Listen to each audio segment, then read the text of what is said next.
여러분 안녕히 주무셨습니까? 빠르게 만나는 글로벌 뉴스 분석 굿모닝 글로벌 이주호입니다. 자, 미국 증시가 더 이상의 상승을 하지 못한 이제 신고가 수준에서 장중 변동성을 반복하고 있습니다. 장중 내내 상승과 하락을 반복하다가 결국은 혼조권에서 오늘 시장을 마감을 하게 될 것으로 보이는데요. 신고가 부근에서 더 이상 방향을 잡지 못하고 있는 가장 큰 이유로 시장 금리의 급격한 상승을 꼽고 있습니다. 자, 월가에서는 이제 시장 금리가 최근 들어서 빠르게 올라오고 있다 보니까 이게 금리가 오르는 것 자체가 나쁜 건 아닌데 이 속도가 너무 빨라서 이것이 시장 심리에 어떤 영향을 미치게 될지 좀 두고 보자는 관망 심리가 있는 것으로 보인다, 이렇게 분석을 하고 있는 상태고요. 자, 그러다 보니까 시장은 어떤 방향성을 잡지 못하고 장중 변동성만 보인 채 결국은 혼조세로 마감을 하게 될 것으로 보입니다. 자, 이런 가운데서 업종별로 살펴보자면 가장 좋았던 업종은 그나마 에너지 업종이었습니다. 최근 유가가 계속 오르고 있기 때문인데요. 유가가 오르는 만큼 에너지 업종도 잘 가고 있긴 하지만 최근에 유가가 좀 급격하게 오르고 있는 가장 큰 이유 가운데 하나가 또 미국에 찾아오고 있는 갑작스러운 한파 때문이기 때문에 이것도 일시적인 좀 오버슈팅의 가능성도 배제할 수는 없을 것 같습니다. 자, 여기에서 물론 백신에 대한 기대감 그리고 경기 부양책에 대한 기대감은 사라진 것은 아니지만 워낙 이런 기대감을 다 안고 이만큼 올라온 증시이기 때문에 앞으로의 움직임은 어떻게 될지 좀 두고 보셔야 될 것 같습니다. 자, 그렇다면 시장이 왜 이런 움직임을 보이고 있는지에 대한 분석과 함께 어떤 일들이 있었는지 이슈까지 살펴보도록 하겠습니다. 굿모닝 글로벌, 오늘도 바로 출발하겠습니다.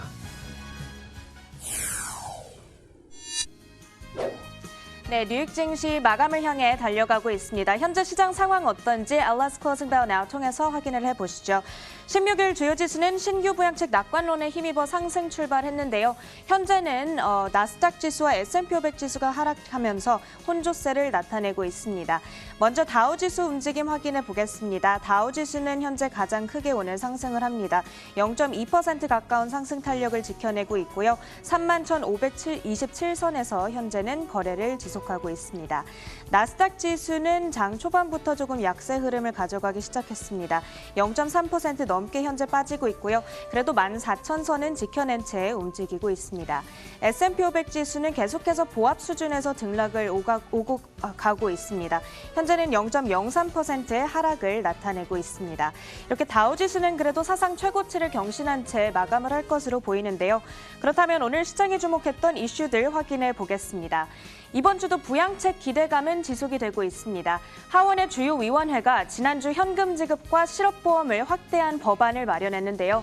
이제 이번 주에는 각 위원회가 이렇게 마련한 법안들을 한데 모으는 작업이 진행될 예정입니다.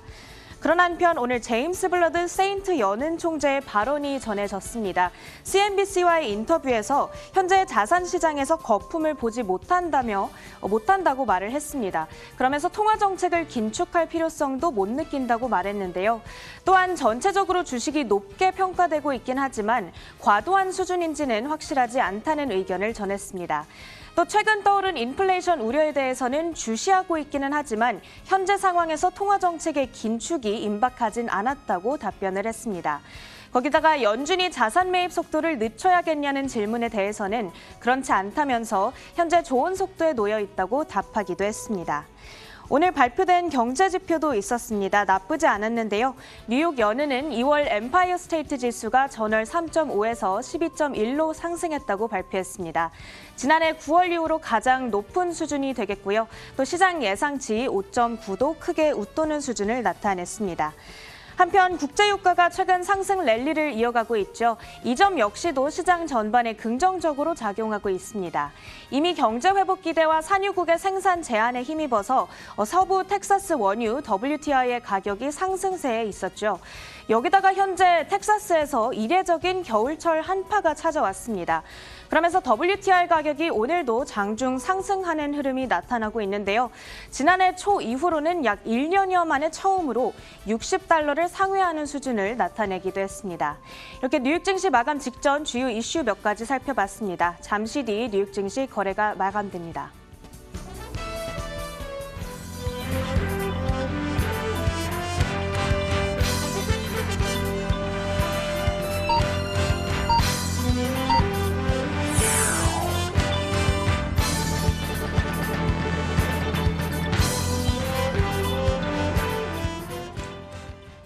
네, 몇 가지 재료들 더 확인해 보겠습니다. 현재 코로나19 백신 접종이 활발히 진행되고 있고 미국을 비롯한 세계 주요 국가에서 신규 확진이 감소 추세에 놓여 있습니다. 이 점 역시도 주가에는 긍정적으로 작용하고 있는 면이 있고요. 또 다른 재료로는 투자 심리가 전반적으로 안정되면서 공포지수가 낮아졌다는 점이 있습니다. 공포지수로 통하는 시보의 빅스 지수가 낮게 나타나면서 주식 매수를 자극하고 있다는 분석이 나오고 있는데요. 빅스 지수는 지난 주말에 약 1년 만에 처음으로 20선을 하회하는 수준을 나타내기도 했습니다. 다음으로 오늘 업종과 종목별 흐름도 확인해 보겠습니다. 오늘 섹터별로 등락이 조금 엇갈리는 하루인데요. 에너지주가 유가 상승에 힘입어서 오늘도 강세 흐름 나타냅니다. 2.78% 현재 상승 중에 있고요. 금융주도 2% 가까운 상승세를 가져가고 있습니다. 반면 헬스케어와 부동산, 유틸리티가 1% 내외의 약세 흐름을 나타내고 있습니다. 종목별 흐름도 확인해 보겠습니다.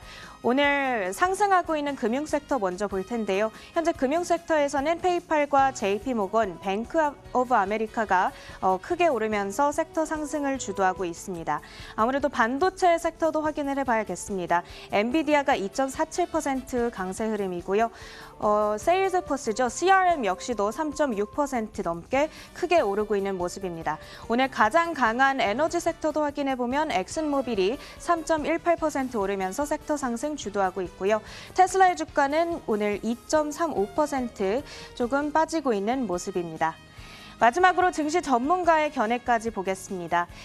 낙관적인 투자 심리가 지속될 것으로 전망을 하고 있는데요. 에버코어 ISI의 한 전략가는 코로나19가 아직 퇴치된 건 아니지만 입원율과 치명률이 낮아지면서 이 경제 정상화에 대한 전망이 더욱 선명해졌다고 내다보기도 했습니다.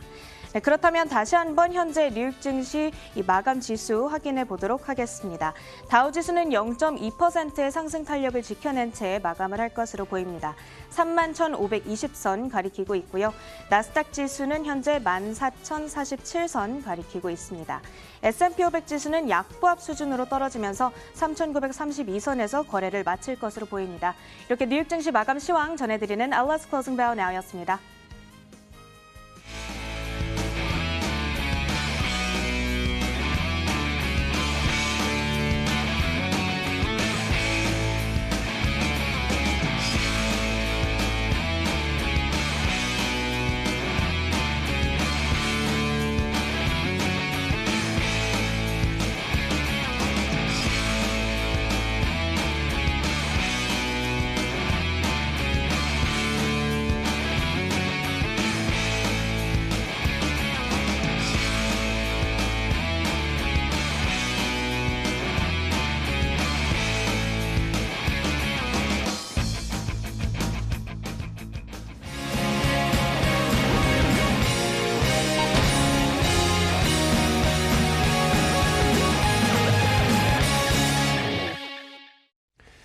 자, 앞서 시황 살펴보셨습니다. 이에 대한 분석 내려보도록 하겠습니다. 클로징 벨 나우 오늘도 장혜진 앵커와 로제타 투자자문 최진석 포트폴리오 팀장 함께하겠습니다. 어서 오세요.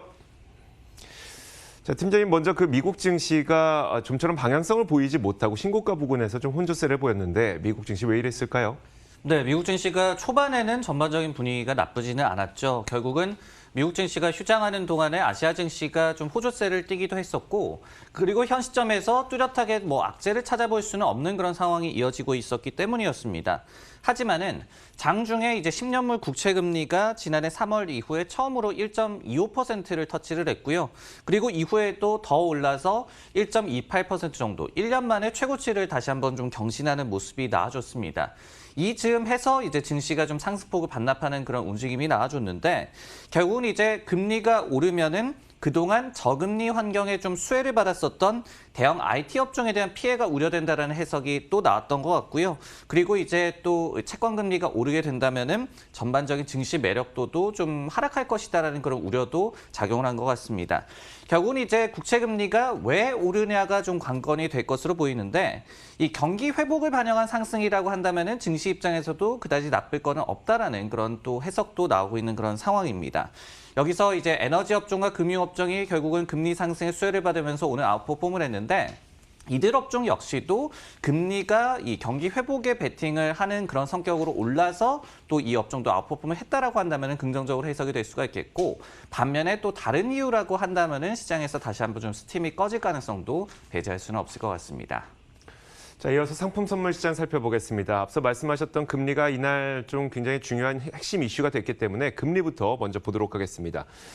조금 전 이야기를 들으셨던 것처럼 10년물 국채 금리가 또다시 급등을 했습니다. 이날 보면은 1.25%를 뛰어넘어서 거의 1.3%에 육박하는 그런 움직임이 나타났는데요.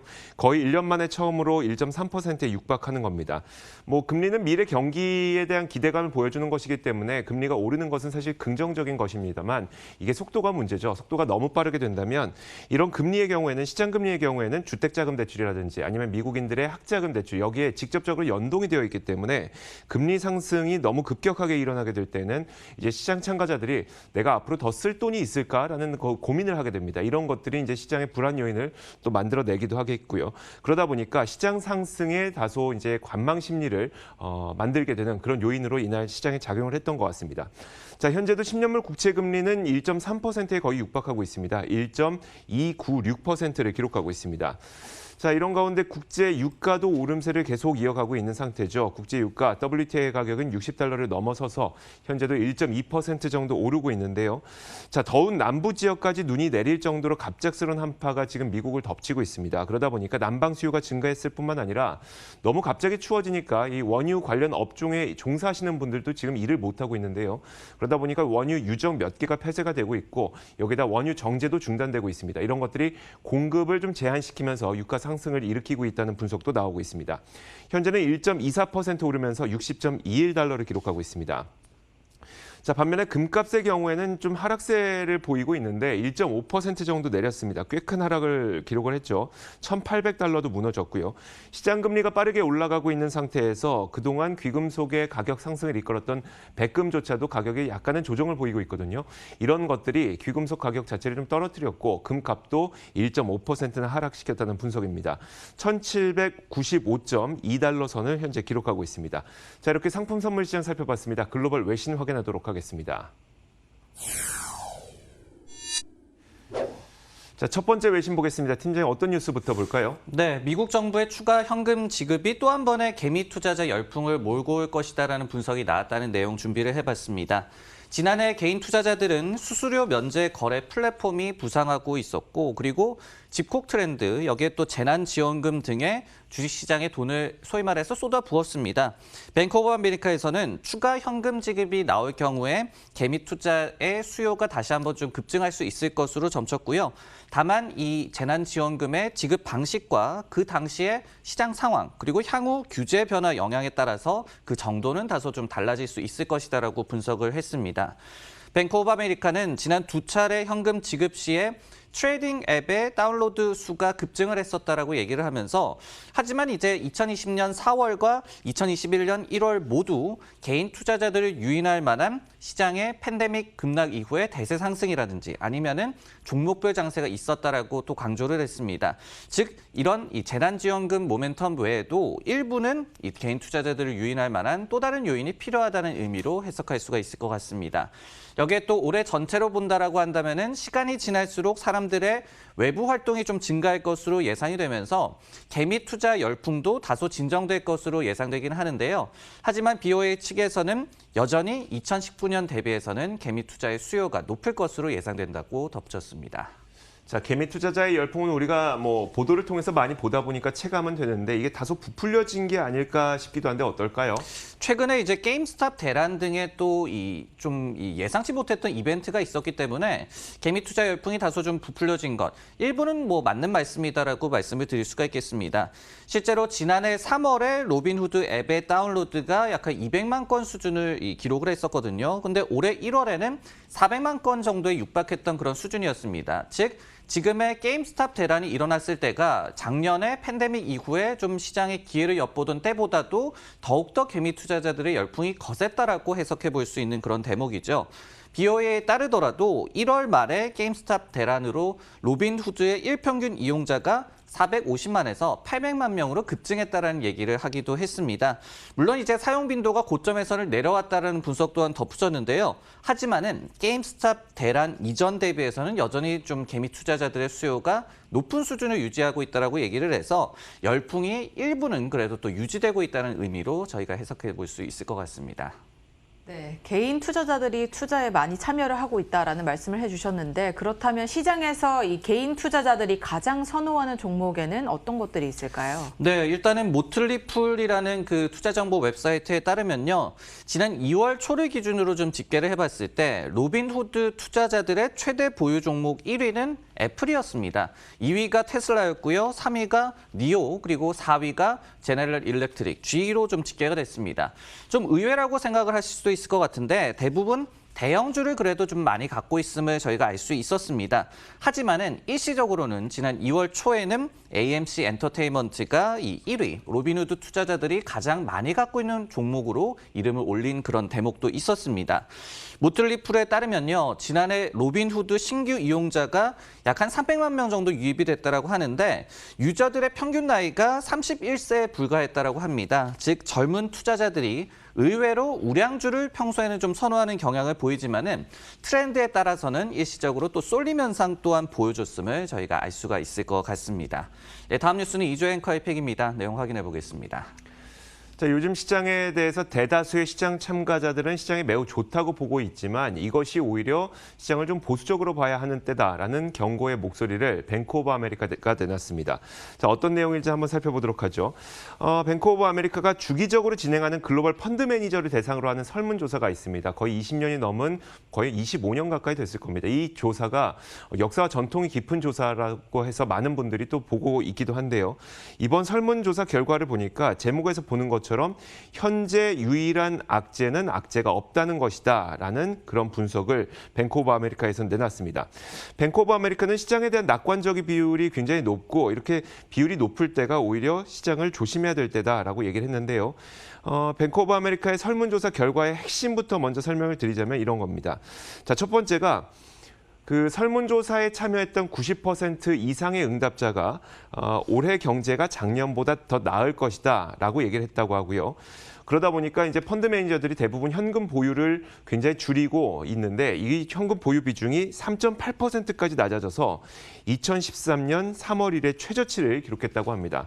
자, 뿐만 아니라 그 밑에 보면은 단 13%의 응답자만이 지금 현재 시장은 거품이다라고 응답을 했다고 하는데요. 정리해보자면 이런 거죠. 19 정도의 펀드 매니저들은 지금 시장이 좋기 때문에 웬만하면 현금 보유 비중을 줄이고 뭐 주식이나 채권 이런 것들을 사고 있다는 것이고요. 자, 분명히 이렇게 시장 참가자들은 대다수가 시장을 좋게 보고 있는데 이렇게 모두가 좋다고 얘기할 때에는 시장 변곡점이 생기진 않는지 눈을 크게 뜨고 지켜봐야 될 때다라고 했던 것이 바로 뱅크 오브 아메리카의 조언입니다. 자, 팀장님 이 조언에 대해서 좀 우리는 어떻게 받아들여야 될까요? 일단은 펀드 매니저들뿐만이 아니라 개인 투자자들의 심리도 굉장히 좀 낙관적임을 저희가 알 수가 있는데요. 미국 개인 투자자 협회 이 AAII의 자료에 따르면요. 지난주 말을 좀 기준으로 이 집계를 해봤을 때 강세론 비율이 무려 45.5%로 나타나면서 그 전주의 37.4% 대비해서 오히려 굉장히 또 늘어났습니다. 그렇기 때문에 이런 과도한 낙관론이 결국은 악재로 작용할 수 있다는 얘기는 충분히 좀 가능한 그런 분석이다라고 얘기를 할 수가 있을 것 같고요. 그리고 이제 저희가 게임스탑 대란을 좀 예로 들어보더라도 최근까지도 이 시장 전체의 공매도 잔고 비율이 과도하게 좀 낮았습니다. 그만큼 시장에서 과도한 좀 낙관 심리를 드러내고 있다 보니까 투자자들이 이 숏스퀴즈 테마주에 일부 쏠리는 현상이 또 나타났던 그런 경험도 저희가 갖고 있었습니다. 다만 이제 다행인 점은 시장 공포 지수인 빅스 지수가 최근까지도 20 내외에서 좀 안정적으로 유지되고 있다는 그런 대목이 되겠죠. 지난해 빅테크 기업들이 좀 시장의 대세 상승을 이끌었을 때는 증시와 빅스 지수가 동반 상승했었고 이것이 또 이 증시 조정에 좀 빌미를 제공했다, 또 전조로 작용했다라는 그런 해석이 나왔던 바가 있었습니다. 자, 이어서 장혜진 앵커가 꼽은 외신도 살펴보겠습니다. 어떤 뉴스 볼까요? 네, JP모건에서 코로나19 백신이 계속해서 보급이 되고 있는 현재 상황에서 아직도 기회를 찾고 있다면 가치주에서 찾아야 한다며 지금은 주가가 저렴하고 그간 인기가 없었던 종목들을 위주로 매수에 나서야 된다라는 말을 전했습니다. 은행은 지난해 11월 화이자가 높은 효과를 보이는 이 백신을 개발했다고 발표한 이후에 이전과는 다른 이 큰 시장 모멘텀이 있었다면서 글로벌 주식시장은 경제 회복에 대한 기대감이 연일 최고치를 향해 달렸다고 말을 했습니다. 자, 은행의 크로스에셋 전략가는 1년 전 코로나가 발생한 직후 급격하게 가격 조정이 왔던 때와 비교를 해보면 이제는 이 포지셔닝을 할 자리가 많지 않다는 것을 알 수 있다고 언급을 했는데요. 이에 따라서 지난해 2월 대비 약 30%가량 저평가되어 있는 가치주를 눈여겨봐야 한다라고 강조했습니다. 특히 백신에 의해서는 최근 에너지와 항공, 상업 부동산, 크루즈, 호텔 등 여행 관련주들이 조금씩 되살아나기 시작했지만 여전히 팬데믹 이전 수준보다는 20에서 30%가량 낮은 수준을 보이고 있다면서 이들 업종을 위주로 상승 여력이 여전히 남아있다라고 전했는데요. 그러면서 은행은 또 올해 시장 전체에 영향을 줄 수 있는 주요한 리스크를 꼽아봤는데 올 하반기에 예정된 시기적절하지 않아 보이는 연준의 테이퍼링을 꼽았습니다.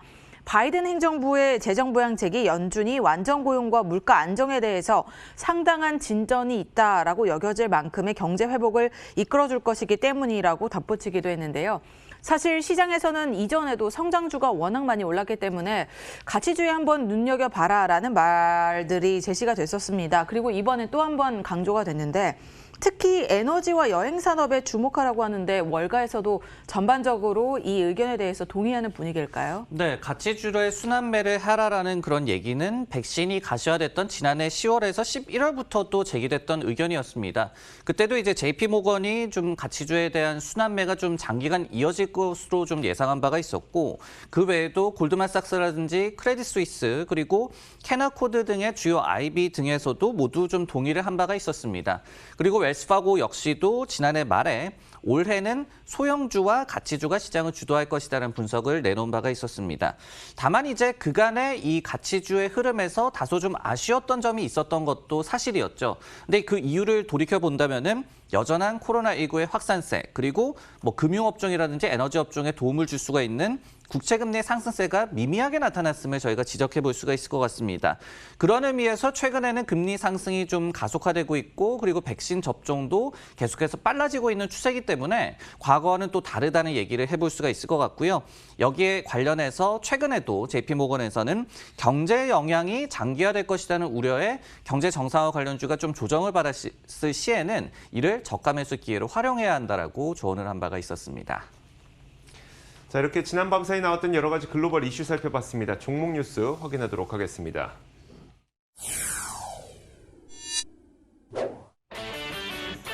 오늘의 종목 뉴스입니다. 아마존이 쇼피파이의 경쟁자 셀즈를 인수한 것으로 알려졌습니다.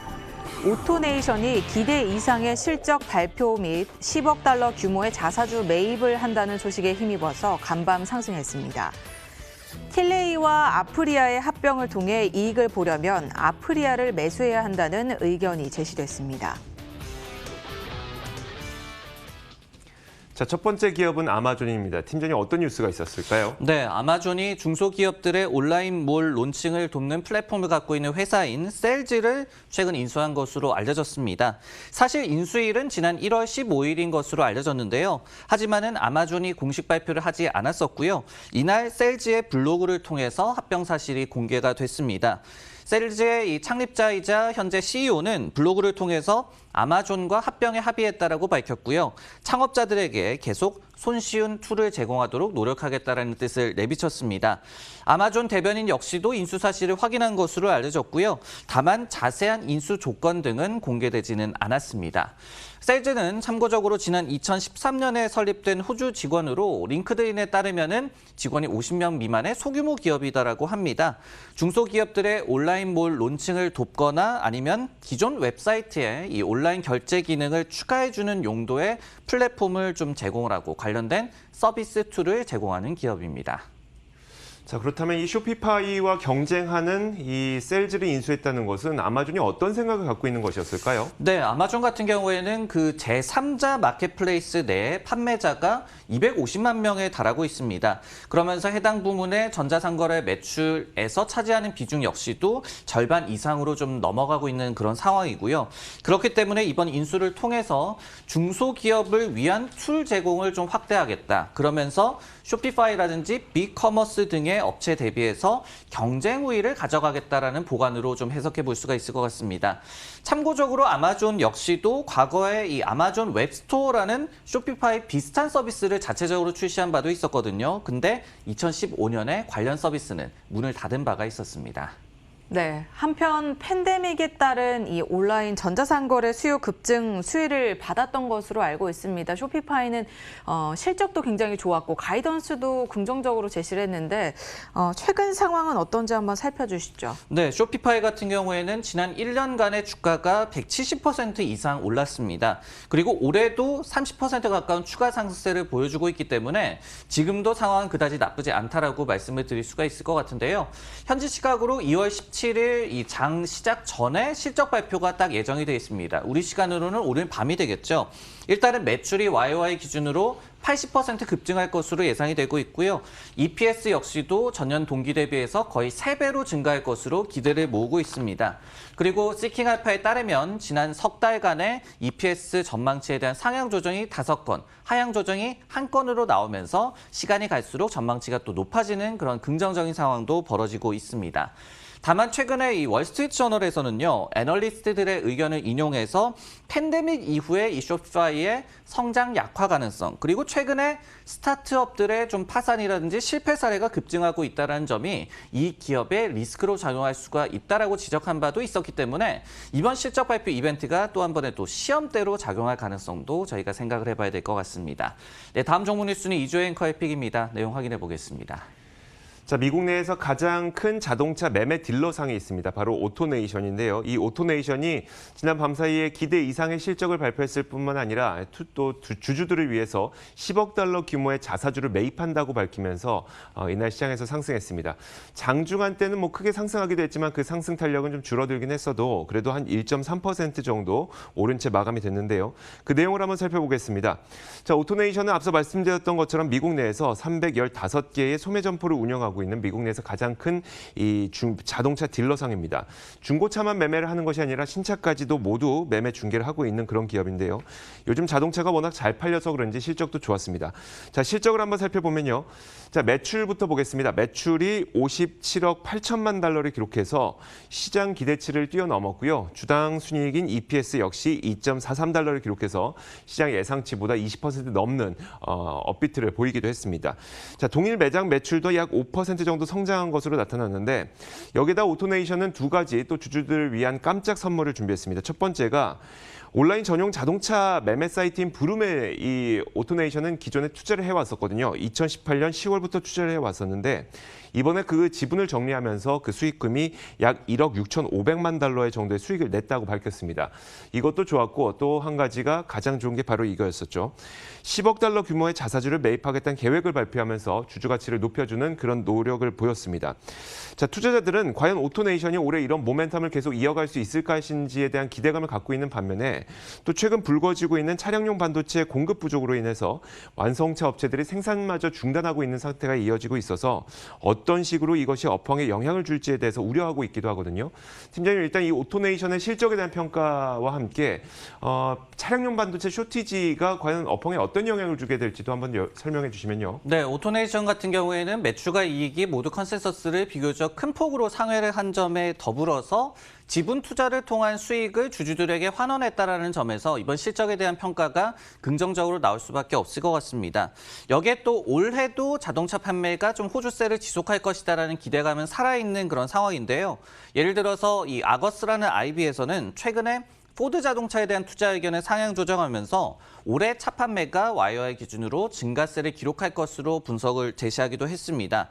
다만 이제 이 차량용 반도체 공급 부족 현상과 관련해서 최근에 이제 GM이 실적 발표 이벤트를 통해서 이 이슈가 올해 영업이익에 15에서 20억 달러 정도의 타격을 줄 것이다라고 예상을 한 바가 있었거든요. 즉 이제 적자는 업계에 대한 타격이 예상된다는 점이 되겠고, 그리고 반도체 공급 부족 현상이 일단은 지금은 일시적으로 좀 여겨지고는 있지만은 장기화 가능성을 좀 배제를 해볼 수는 없을 것 같습니다. 자, 이렇게 오토네이션도 봤습니다. 이어서 장혜진 앵커가 꼽은 기업도 살펴보겠습니다. 어떤 기업 볼까요? 네, 지난해 12월이었죠. 캐나다 의료용 대마초 기업인 틸레이는 아프리아와 합병해 전 세계 최대 대마초 회사를 만들 것이라고 발표해서 시장을 떠들썩하게 했습니다. 자, 그런데 이들 인수 합병으로부터 이익을 보려면 틸레이보다는 아프리아를 매수해야 한다라는 의견이 제시가 됐는데요. 현재 인수 전환가보다 51%가량 할인된 수준에서 거래가 되고 있기 때문이라고 합니다. 자, 그러면서 피츠제럴드의 전문가는 아프리아에 대한 비중 확대 의견과 함께 목표 주가를 상향 조정했고요. 여기에는 이 캐나다 달러로 제시가 되어 있는데 26달러 캐나다 달러에서 32달러로 상향 조정을 했습니다. 그리고 틸레이에 대해서는 중립 의견을 유지하면서도 목표 주가를 역시나 상향 조정했습니다. 자, 그는 양사가 합병하게 되면 또 다른 의료용 대마초 기업인 캐노피 그로스의 규모보다 2배 가까이 커지게 된다면서 아프리아의 주가의 51%의 업사이드, 그리고 틸레이의 주가의 4%가량의 업사이드를 점쳤는데요. 올 들어서만 틸레이의 주가는 사실 530%가량 올랐고요. 오늘만 하더라도 19% 넘는 상승세를 시현했습니다. 자, 아프리아도 올 들어서 275%가량 폭등을 했고 오늘만 하더라도 28% 넘는 급등세를 연출했습니다. 또 최근에는 틸레이를 포함한 대마초 관련주들이 미국 증시를 뜨겁게 달궜던 게임스탑의 뒤를 이을 종목으로 한번 주목을 받은 바가 있는데요. 불과 지난주였습니다. 온라인 커뮤니티 레딧에서는 틸레이의 슛 스퀴즈를 이끌어서 차기 게임스탑으로 만들자고 의기투합을 하기도 했습니다. 자, 이렇게 이들 양사의 인수 합병에 대해서 틸레이보다는 아프리아에 집중을 해야 된다라는 의견이 제시가 됐는데 양사에 대한 월가의 투자 의견은 어떨까요? 네, 틸레이보다 아프리아가 더 유망하다라는 그런 추천, 투자 의견 측면에서도 좀 비슷한 양상이 나타나고 있습니다. 마켓워치의 집계에 따르면요, 아프리아에 대한 투자 의견은 평균적으로 비중 확대로 나오고 있는 반면에 틸레이에 대해서는 투자 의견이 평균적으로 보유로 나오고 있습니다.